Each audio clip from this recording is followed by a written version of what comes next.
Vijayalakshmi ಪೆಟ್ಲೂರ್ madam ಮುಖ್ಯ ಅತಿಥಿಗಳಾಗಿ ಆಗಮಿಸಿರ್ತಕ್ಕಂಥ Vijayalakshmi ಪೆಟ್ಲೂರ್ madam ಅವರೇ, ಬಿರಾದಾರ್ ಮೇಡಮ್ ಅವರೇ, ಹಿರೇಮಠ್ ಸರ್ ಅವರೇ, ಸವಿತಾ ಅಲಸ್ಗಿ ಮೇಡಮ್ ಅವರೇ, ಬಿಳ್ಳೂರು ಸರ್ ಅವರೇ, ಇನ್ನುಳಿದ ವೇದಿಕೆಯ ಮೇಲಿನ ಎಲ್ಲ ಗಣ್ಯಮಾನ್ಯರೇ ಹಾಗೂ ನನ್ನ ಪ್ರಾಧ್ಯಾಪಕ ಮಿತ್ರರೇ, ವಿದ್ಯಾರ್ಥಿನಿಯರೇ,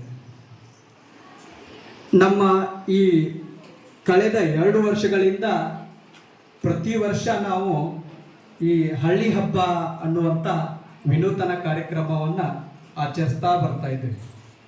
ನಮ್ಮ ಕಾಲೇಜಿನಲ್ಲಿ ಪ್ರತಿ ಸಾರಿನೂ ಸಾಂಸ್ಕೃತಿಕ ವಿಭಾಗದ ವತಿಯಿಂದ ಎಲ್ಲ ವಿದ್ಯಾರ್ಥಿನಿಯರು ಹೇಳ್ಬೋದಾ? ಹೌದಾ? ಭಾರತವನ್ನ ವಿಶ್ವ ಹೇಗೆ ಗುರುತಿಸ್ತದೆ? ಯಾವ ಆಧಾರದ ಮೇಲೆ ಗುರುತಿಸ್ತದೆ? ಎಸ್, ನಮ್ಮ ಸಂಸ್ಕೃತಿ ಮತ್ತು ನಮ್ಮ ನಾಗರಿಕತೆ. ಹಾಗಾಗಿ ನಮ್ಮ ನಾಗರಿಕತೆಯ ಏನಪ್ಪಾ ಅಂತಂದ್ರೆ